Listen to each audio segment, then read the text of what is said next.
All right. Hello, everyone. So I'd like to introduce Aurelia Moser. Aurelia is the Code and Community Lead. Is that the technical title? I mean, I guess. I think it changes every 2 months. Yeah, at the Mozilla Science Lab. And so Aurelia is going to talk to you guys all about amazing open source projects that Mozilla is supporting and is involved in today. So just so you know, this is being recorded, so don't say anything you don't want to go on the web live. All right, now I'll hand it over to you, Aurelia. Oh, and should I mute it? Is it echoing at all for you? No, it's fine, I think. Okay, perfect. Then we will go ahead. All right. So I'm going to share some slides. That introduction was great. I don't think I need to reintroduce myself. But let me find the button because it always takes me like a year to find how to screen share. Application window. Okay, I think I want this one. Cool. Can everybody see that? We just have your. Oh, there we go. Okay.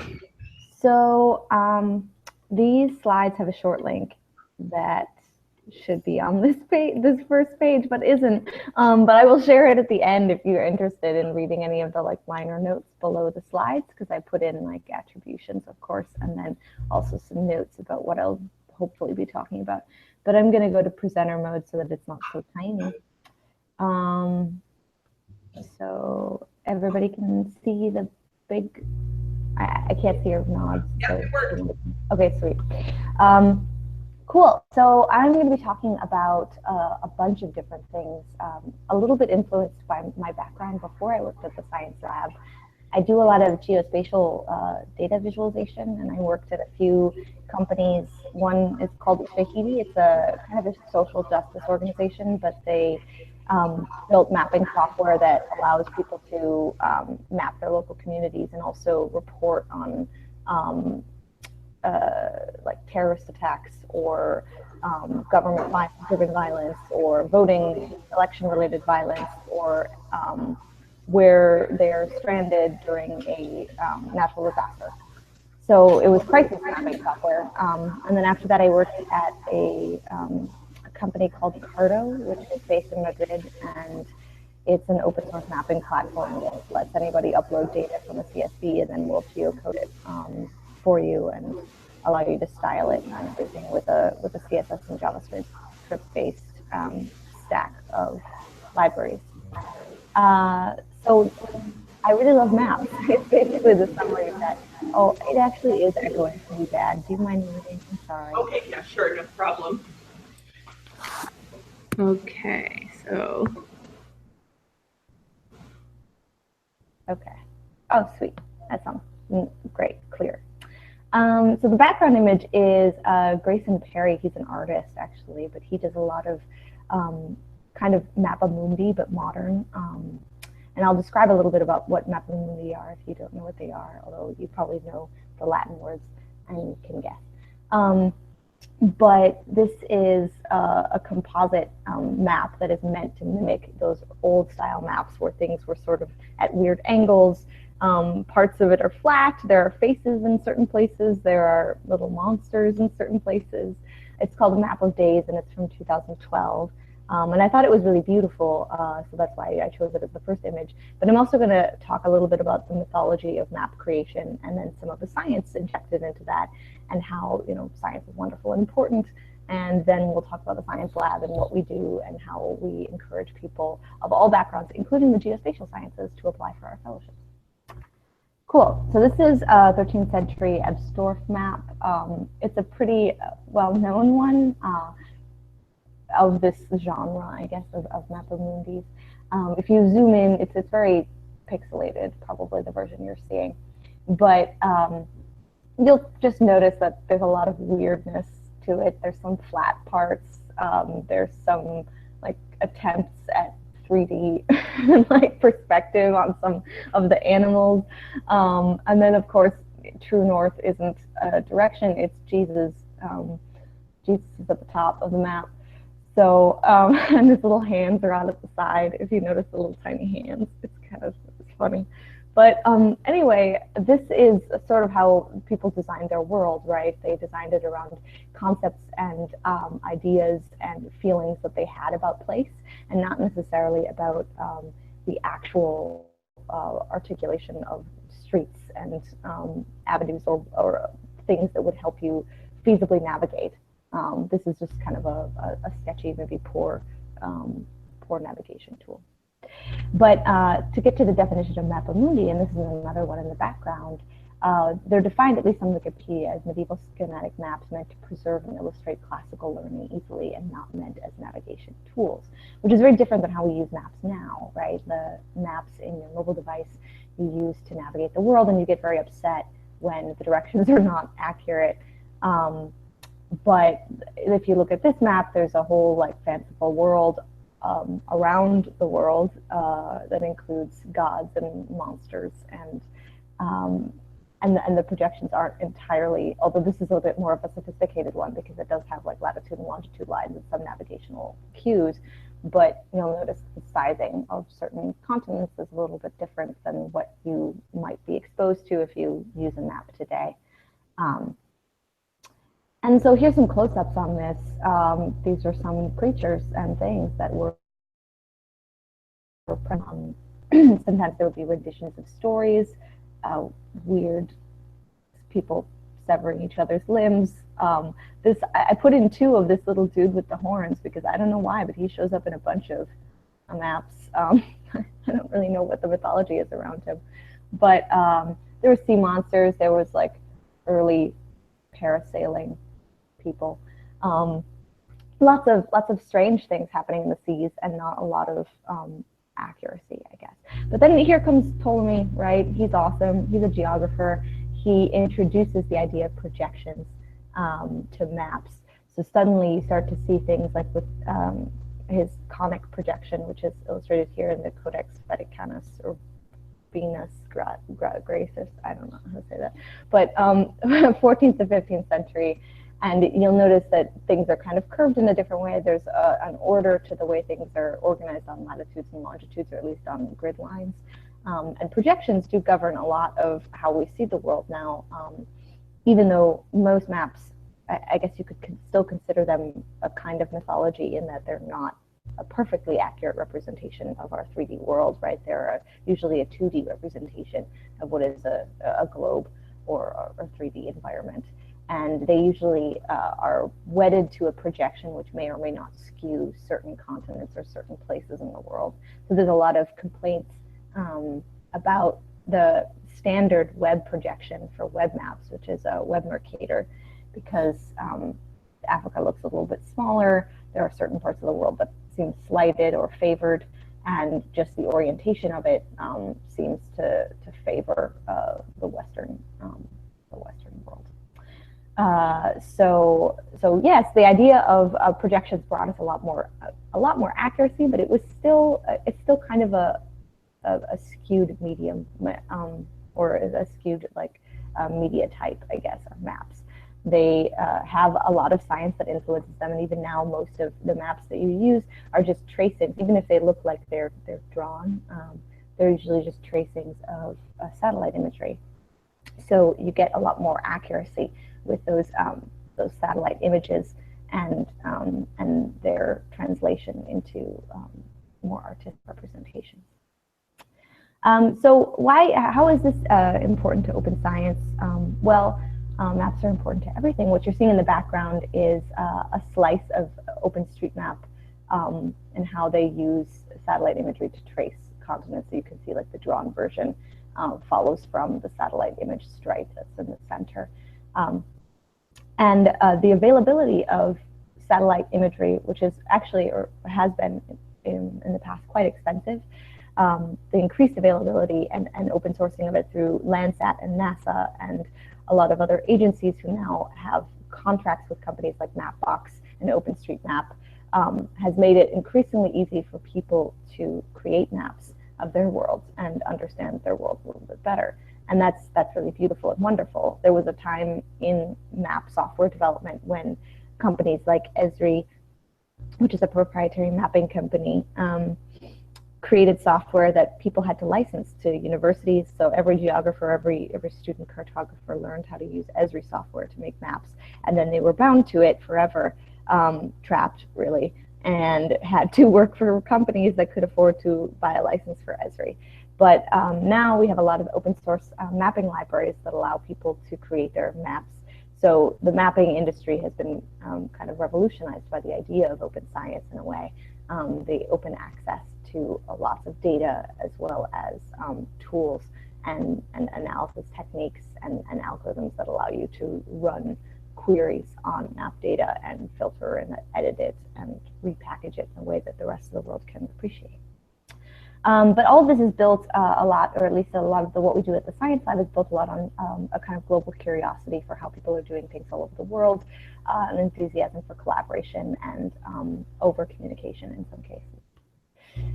This is an example of that kind of open science mapping collaboration. So NOAA reached out to my previous company when I was working there about visualizing or allowing creating a tool that allowed people to visualize NextRad data that had been released on Amazon S3 like a couple of weeks before this went up. And we had a library that we'd written that was open source called Torque, T-O-R-Q-U-E. I only spell it because I didn't put it on the screen. And last time I tried to explain it in a talk, someone asked if I said twerk, and I didn't. So I want you to know that Torque. Anyway, this is just an animated GIF of Torque in action, but it's a time series library. So if your data has a timestamp at all, you can visualize the data according to that timestamp and have it populate on the screen, kind of like a video or a GIF in this case. But it also can handle quite a heavy amount of data. And at the time, we had just developed it for points. Because for mapping information, you usually have either points, lines, or polygons that you're trying to visualize. But visualizing polygons was very heavy, and visualizing lines was even a little bit harder than just doing point visualization. So a lot of people made Twitter maps or things that allowed you to see pockets of activity around a topic, but they never really had applied it to this kind of almost meteorological visualization. So we worked with NOAA to make this little radar Doppler kind of thing out of the free NextRad data, and then to build a little tool that allowed people to explore the data in this way. This is another example of open science, I guess. This is a GIF of the Yuri Lander rover and the Chinese Academy of Sciences, and it was released along with a lot of image data on the web, but wasn't particularly in a great format or cleaned.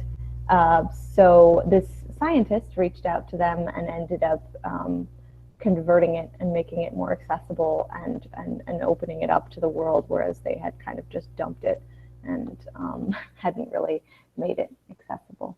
So again, a lot of our open science initiatives are built on collaborations between both scientific partners and software companies, and then also other scientists, connecting scientists across disciplines. So this is us, and this is our logo that was actually animated by one of our former fellows, Richard. Did a very nice job. But if you want to check out our website, it's science.mozilla.org, and we have all of our projects and programs listed there. And they're all pretty cool, and our website is really beautiful because we didn't just redesign it. It was actually almost a year ago that we redesigned it, but I still look at it like it's brand new. And this is us. We're 3 women. That's it. Pretty great.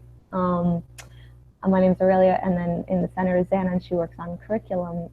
So we build a lot of curriculum to teach people about open science and about open licensing and open access, and about our study groups program, and about being a leader on projects.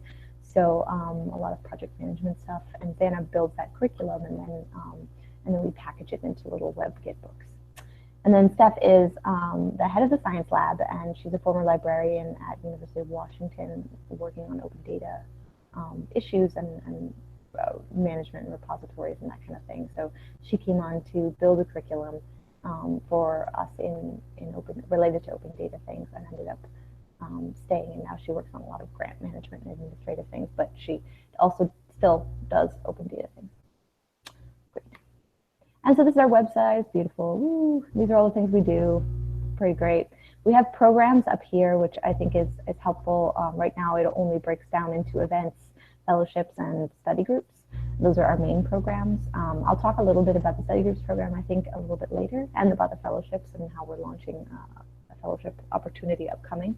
We're also, hopefully, in the next week, going to be releasing a mini grants program, which allows people who have projects in open science to apply for some funding to complete those projects. The funding isn't like crazy spectacular. It's only like I think it's between $3,000 and $5,000. But that's still money, right? Money that you didn't have to earn in other ways. So it's worth it, I think. And then we have resources, which is a lot of our curriculum, a lot of the study groups curriculum. So our study groups program are kind of like little peer learning groups around coding and science, because a lot of grad students don't get formal education in coding, but are expected to program. So we have a bunch of curriculum in Python and R, and a lot of statistical programming languages or approaches on our GitHub, and we created this little website that allows people to organize groups using GitHub issues to come together and walk through those lessons. So we have a lot of those lessons reposted on our resources page. And then we have projects.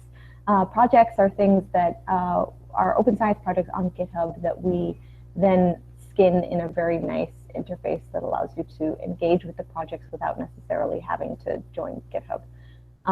Because a lot of the scientists we work with aren't necessarily familiar with GitHub or kind of uncomfortable with it, and it prevents them from participating in some pretty cool projects. And then we have our blog, which is epic and awesome, and there's always new posts. In fact, there was one yesterday. Woohoo! You should check it out. What we do, so I just talked about the study groups program. This is what one of the study groups repos looks like. And so when I said before that we had like a little website, what I meant was it's a GitHub repository with kind of a Jekyll blog set up on it, which creates a little website on the GH Pages branch. And when people fork it, they can edit and customize the website so that it has their name and their members and their events and that kind of thing. And then their website updates automatically, and they can host events and point people to their event website. And then we have another repo that has a list of lessons that they can crib from for their meetings. But this is one in Women in Geography. It's a geographers geospatial focused study group in California, and it's pretty cool. And we have about 300, I think, forks of the study group project now, which is pretty cool, pretty awesome for an open source project. I don't know if I've ever worked on something that had that many forks. At least, well, Ushahidi did, but non-commercial software, I guess, that had that many forks. And then we have fellowships, and these are our wonderful fellows. And there's Christy, right in the middle, yay, and Joey and Richard and Jason. And this was our 2015 cohort. We had another cohort in 2016, and I'll talk a little bit about their background. But they get, fellows get 10 months of funding to work on open science projects. And that can be anything that they do at their institution, really. But we ask a few guiding questions to try to solicit some ideas, and then we work with you over the course of the 10 months to define what kind of projects you want to work on and what you want your showcase pieces for your fellowship to be. And we provide benefits for you and your family, as well as travel and some stipends for tech purchases.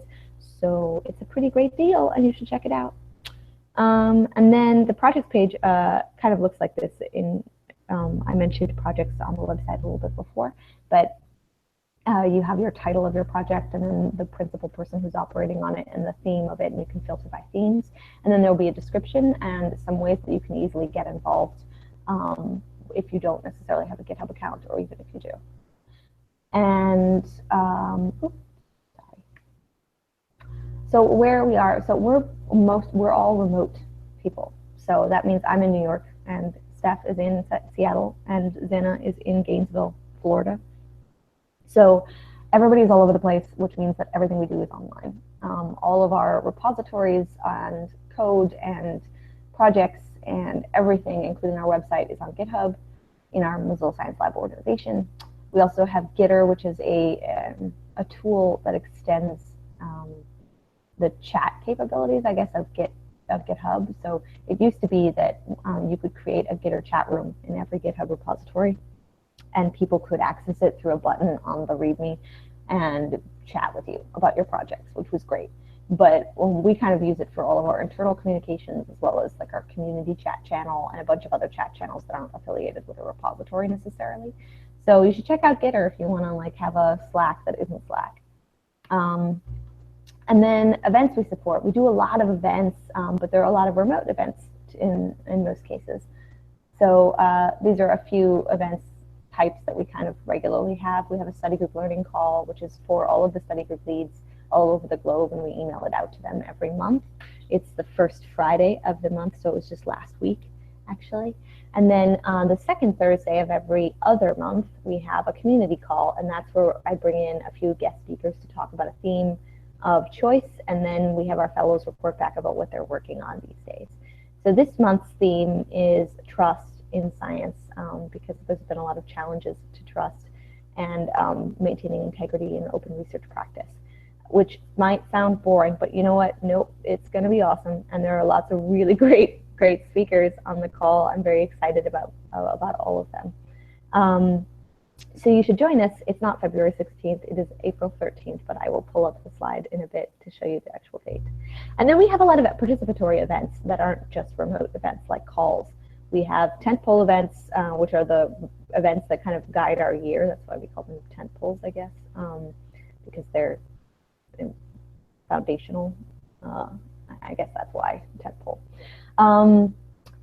And one of our most I guess, well-known event is probably MozFest. It's a big festival for the open internet that happens in London every year around the end of October.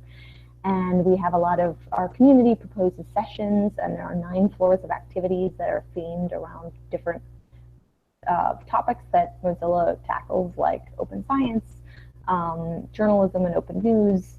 There's web literacy, lots of other like privacy and cybersecurity, advocacy for internet health issues.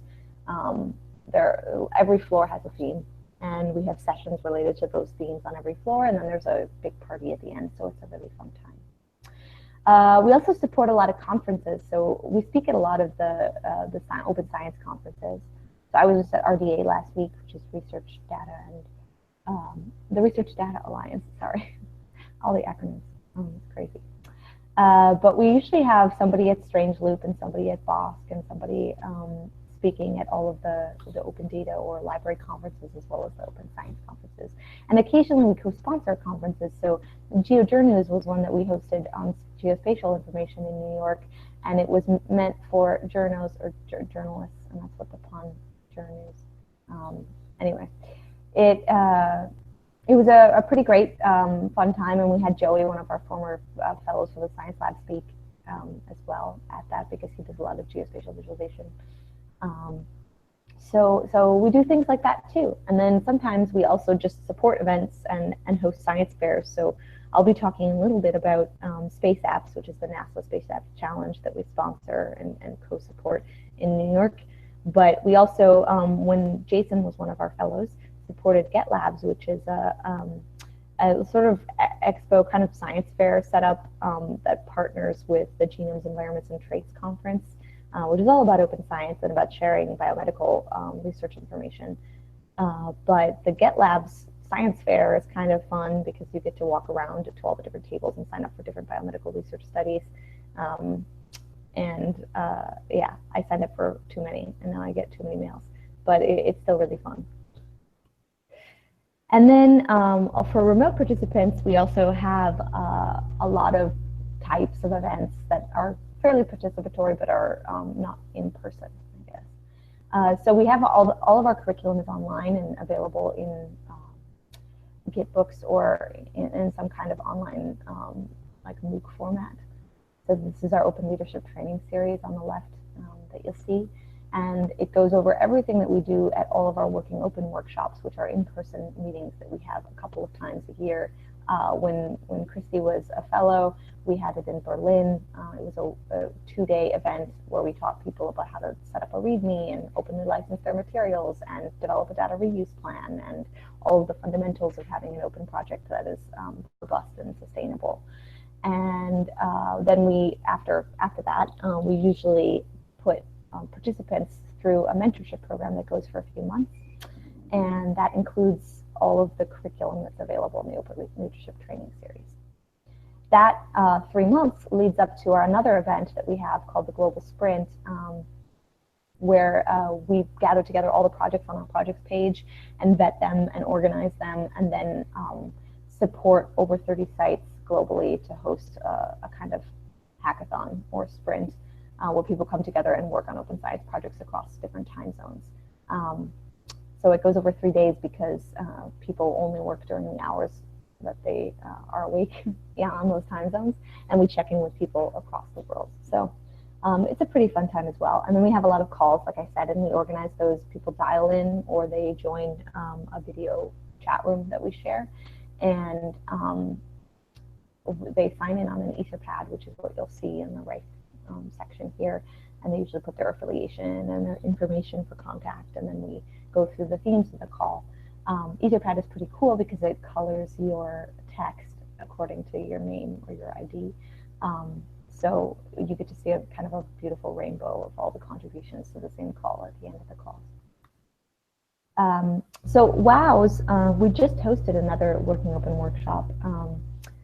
It was our, I guess, our annual one that we do that's pretty big, and then we also host mini WOWs or little micro WOWs across the world that people just fork our curriculum and host their own WOWs.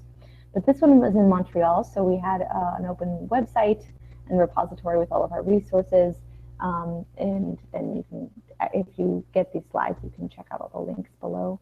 But we added all the participants and all the projects, and there were lots of notes about how the event went and all of the photos and everything, or yeah, all the Flickr photos and everything.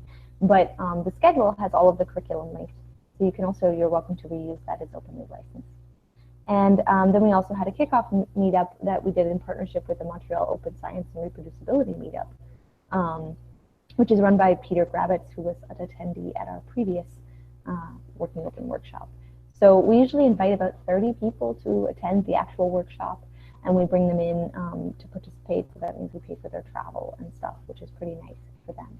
But then they become mentees in our Open Leadership Training Program, and they eventually build really beautiful projects for the Global Sprint. So it all works out in the end that we have this very holistic process of developing people's skills in open research, and then getting people to contribute to their projects and sustain their projects once they've well documented what needs to be done. And so these were our fellows for science in 2015. They're all pretty great. You should look them up on the internet. Richard is a former botanist PhD who now lives in Kenya with his wife Steph, and they have a couple of side businesses, but he also works for the Cocoa Foundation.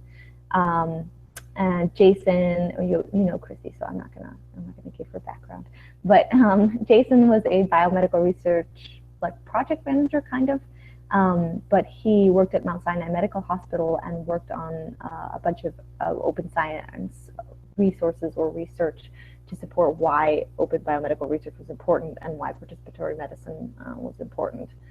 And then Joey was a kind of techie geospatial visualization designer, but he worked with a couple of climate scientists to develop visualizations of climate data in Vancouver, where he was going to school, grad school. So this is one of his projects. Actually, it's called the Urban CO2, and it involved collecting data from bike and car sensors about CO2 emissions across Vancouver. And then they compiled all of that data and made a little visualization of it, and hopefully documented enough so that it could be replicated in other cities, and you could assess through DIY hardware how what CO2 emissions, what the landscape of CO2 emissions were like in your city. And this was another tool that Joey and Richard worked on together Richard built a command line bootcamp, which was a kind of GUI in the browser that would allow you to run command line commands, and then would validate them and tell you whether they were correct, so you could learn how to work on the command line without being worried that you were going to ruin your machine. And that was a great tool, and a lot of people used it for curriculum, but they also built a geo command line bootcamp called Broccoli, like CLI, but Broccoli, I don't know. I don't know why they chose that song. But anyway, there's a lot of command line operations and queries that you can run on large geospatial data sets that are a bit obscure for people who don't work in the geospatial visualization or parsing space. So they built this little tool, and it was pretty cool. And then this is the OSRR course, which I believe you're a part of, or an extension of, or at least Christy has probably talked about how she open sourced this curriculum. So that's another thing we welcome among fellows, is someone who has an idea for a pretty, large but still thematically contained body of curriculum or work that they can pursue and polish throughout their fellowship. So unlike Joey and Richard, who always kind of had about 8 different projects going on and never only finished about 5 of them on each side, so you can also pick more longitudinal projects and focus your fellowship around that. And then the sharing guidebook was something that Jason worked on, which was a little ranking and sort of some collected research on biomedical research studies that are open and that share back with participants all of the data that they collect, or some slice of the data in a regular or in a semi-reliable fashion. The BC Climate Explorer, I explained a little bit before, actually, when I was talking about Joey, but this was his collaborative project where he worked with climate scientists in British Columbia to visualize a lot of their data, and also package it in a way that funders and other places could appreciate what they had worked on in their research. And these are our new fellows for science. Kirsty is based in the UK. She's a neuroscientist specializing in early adolescent brain development, and she also does a ton of open projects. She has a project called STEM Role Models, which is about a database that collects information about women who might be potential speakers and mentors in the sciences and technology and math and medicine. And then Danielle is a pretty active community organizer. She runs Science Hack Day PDX and also CSV Conf, if you've ever heard of that. It's a conference devoted to comma-separated value data. And she's also a neuroscientist, but she focuses on a particular type of cells that start with an M, myelin cells. No, they're not myelin cells. It starts with an M. And her research just wrapped earlier this year. She finished her dissertation and everything was signed off about 2 weeks ago, I think. So she's still in the happy state of having completed that huge burden. But she is based in Portland and works at the Oregon Health and Sciences University. And then Bruno is based in Portugal. He was originally finishing his curriculum in London, but just moved back to Lisbon to finish his dissertation. And he is a bioinformatician who works a lot on JavaScript tools and node-based tools to help people do bioinformatics analysis on the web. And then Tion is also a kind of neuroscientist, but he works on open hardware and also a lot of event organizing. So for example, he's on the organizing committee for the March for Science in DC in a few weeks. And he's also pretty active in San Francisco, where he's based at the Center for Reproducible Neuroscience. So what you should do moving forward, you should totally join our next Fellows cohort. We just opened the applications up yesterday, legit. So they'll be open for about a month. They close on May 14th. You can reach all of the information at that URL, but I'll also share the slides with you afterwards. And all of the scientific disciplines qualify. In previous years, we had a limitation where we only could accept the physical, natural, and life sciences, or applicants from those domains, because our funder had that limitation. But now we can open it up to social sciences. So this includes psychology, whereas before we had to, you had to have a very strong hard science psychology focus, like behavioral psychology, I guess. But now it's open to everything. So even if you're a library scientist who works with scientists and in the physics library of some university, you can also apply. And as I said before, it's 10 months of funding and benefits, and Christy can tell you all about it and what her experience was like. I'll also be hosting Ask Me Anything sessions on Fridays around noon starting next week, I think. So if you're interested, we'll be tweeting about that. You can join those. And then you should start a study group or a monthly meetup. Our repos are all open and you're welcome to fork them. This is my study group. It's called Science Hack Sunday. We just get together and work on science projects on Sundays. But this next, in a couple of weeks, we're going to do a special edition of it for Space Apps Brooklyn, which I'm also organizing. And Space Apps is the NASA challenge. They issue a bunch of challenges and ask people to hack on them, and then they award prizes internationally for people who solve particularly interesting problems. And so last year we hosted it as well in New York and or in Brooklyn. And one of our teams went to the finals. They were a pretty ragtag band of very interesting people. One of them was an origami artist who wanted to build self-folding robots that could be deployed from rovers to repair broken rovers, because apparently there's this kind of, not huge problem, but kind of a problem of rovers breaking on other planets and then nobody's there to fix it because you can't send someone to Mars. So they have all these rover carcasses everywhere and nobody's fixing them. So they developed a prototype of a robot that when like deployed or blown would like self-propel and unfold itself.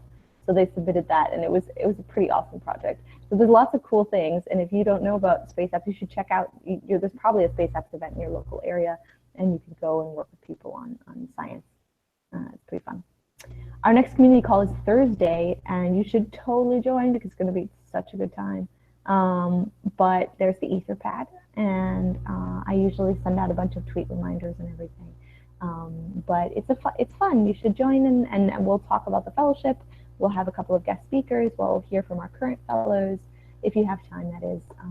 It's great. It's at 11 a.m., by the way, Eastern Standard Time. So probably, I don't know, what is it, 10? I don't remember what Chicago or Central Time is, but it's a little bit earlier.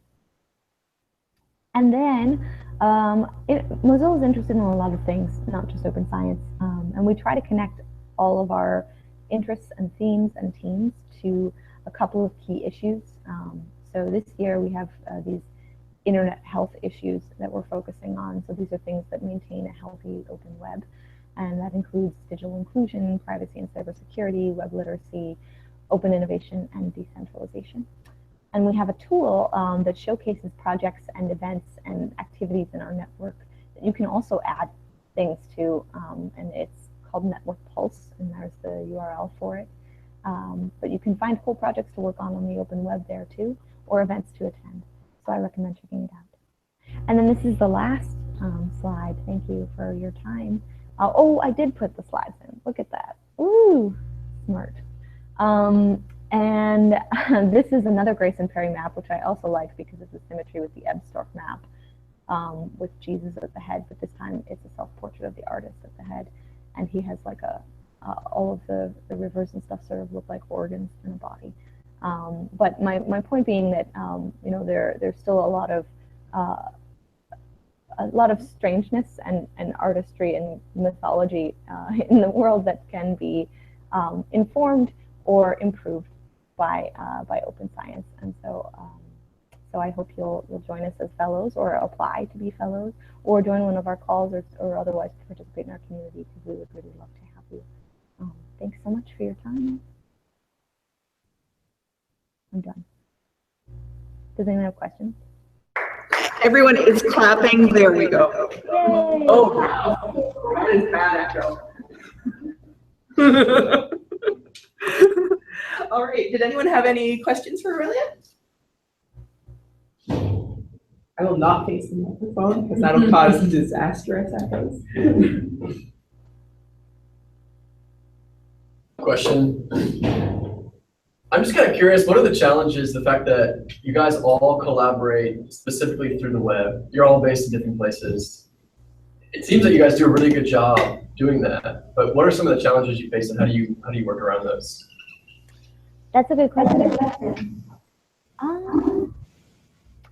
would say, oh, do you mind reading because it's echoing? I'll just sit down here. I hate when it's high maintenance people who's like, oh, please mute. I just can't. But yeah, that is a really good question. It is challenging. Our team is pretty contained though. We're still at least on a continent together, whereas some of the teams are more distributed. So we have offices in 13 cities globally for Mozilla. And that means that we have people in Taipei, we have people in Auckland, New Zealand, we have people in Paris and Berlin and London and Vancouver and Toronto and Mountain View. Anyway, so there are people all over that you often have to work with. And usually, not to make a total plug for Google, but Google Calendar is really good at allowing you to set preferences for your operating times. And so everyone, as part of your onboarding to Mozilla, you end up setting up all of these like customizations on Google Calendar so that people know when they can schedule meetings with you, when your time is blocked off and when you're not available. No one is expected to work longer than 8 hours a day, although I think some people do adjust. Like, for example, my boss is in Seattle. She wakes up probably 2 hours earlier just so that she can have meetings with us in the morning, and then like she leaves to pick up her kid or later. So the plus side of working remotely is that you're really flexible with your schedule, which means if you have a doctor's appointment in the middle of the day, or if you have, I don't know, something you have to do, you can do it, and that's great. The lack of socialness is a bit of a challenge sometimes, because sometimes you just want to ask someone right away, like, oh, can you get me this thing? Or, you know, can we post this thing? And you have to wait for them to open up their chat, or you have to wait until they wake up or something. That said, we don't have a lot of immediate difficulty with it on our team because we're on the same continent. At my previous company, half of the team was in Madrid and half of us were in New York. And that was weird because you would wake up in the morning and there'd be, you know, 10,000 chats from all the people who've been working since 5 hours ago. And you knew that if you did something, you would have to, and you needed someone in Europe to participate, you'd have to wait until the next day for them to get the email about it. So I think it works out really well. For a while, too, we also didn't have a page on our website that said who we were. And I think it's a real benefit to have some anonymity when you make things on the web, especially if you're affiliated with a tech company, because people don't know where this is coming from, and they kind of assume it's a bunch of, you know, PhD dudes who work in the sciences, and they don't think it's like 3 ladies. So you get a lot of, I guess, clout for that androgyny, which is a really sad indictment of how things are. But being remote is actually a benefit, I think, in that case, in terms of a reputation. But yeah, it works out really well, actually. I think we all were pretty practiced at it, though. Steph had worked in a library, so she'd actually been in situ in her job. But my past 3 jobs were all remote-ish situations. And Zana, I think also too, she worked for a lot of agencies and art, like creative groups, so they were remote. I'm not sure if that totally answered your question, but.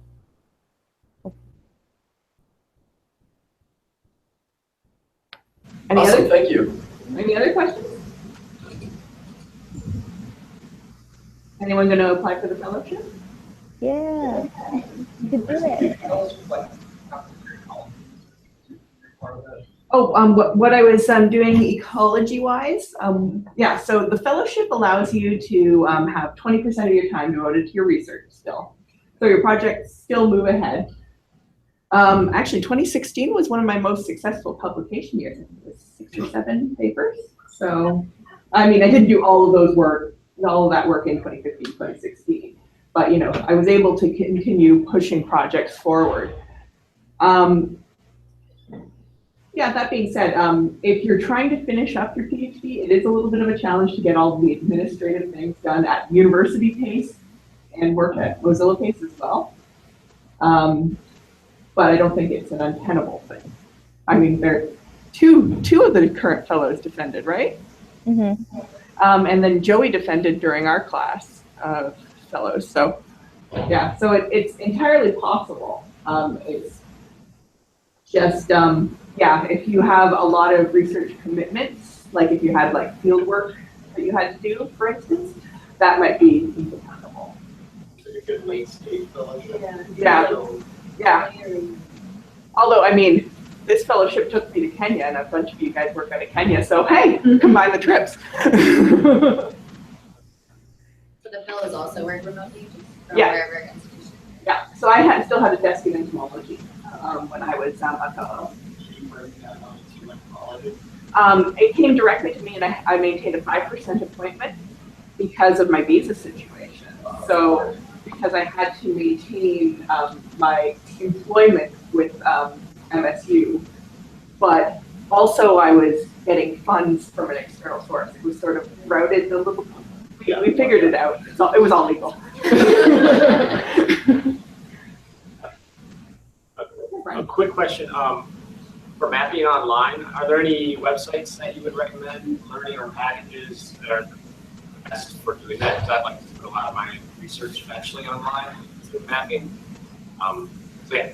Okay, I will mute us. Cool. Yeah, that's a great question. I don't want to be one of these people who like plugs my own things, but I just actually wrote a book on this. So I wrote a book called Geospatial Data and Analysis and Visualization for O'Reilly, and it's free online now. At least it's free.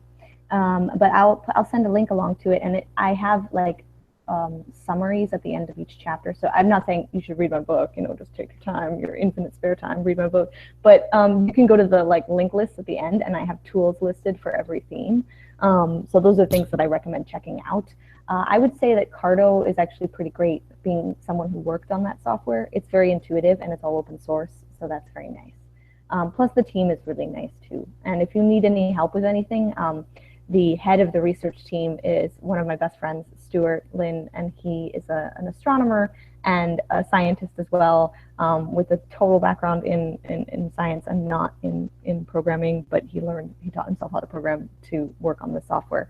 So if you want to reach out to somebody who is super enthusiastic about helping scientists get their work in maps, then I will connect you to Stuart. And I would say Mapbox is cool. It's pretty intuitive. It's expensive though, because they have paid plans, which is lame. But they do use OpenStreetMap, which is the data that the open data. It's kind of like they call it the Wikipedia of mapping information, because people can contribute map corrections or map data to the OpenStreetMap community, and it goes in their global data set. It's a bit of a messy data set because it is crowdsourced, but it is the base of a lot of open mapping projects. So I would check out OpenStreetMap for your base maps. I would check out Carto and Mapbox for the rendering.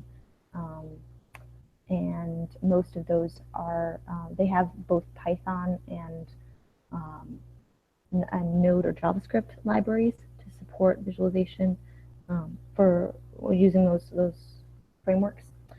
And otherwise, QGIS is the open source equivalent of ArcGIS, which is the proprietary software that Esri released. It crashes a lot, but you can do some pretty cool analyses of your data in QGIS with buttons, and you don't have to run SQL queries, because geospatial data is really big and heavy. Because if you think about it, every latitude and longitude is a point, right? But every time you have like a drawing or like city limits of something, or a polygon that represents a tax district, that is several points connected by lines. So you have to somehow package in your data set all of the points that draw that shape, together, and it becomes a really huge amount of data.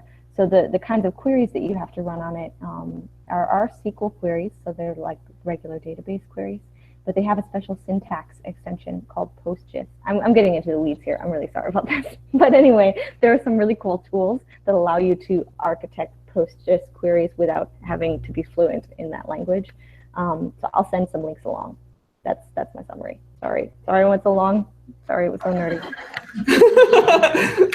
She really likes math. Yeah. But okay, so anyway, we have to wrap up, but thank you so much, Aurelia. That was awesome. Yay.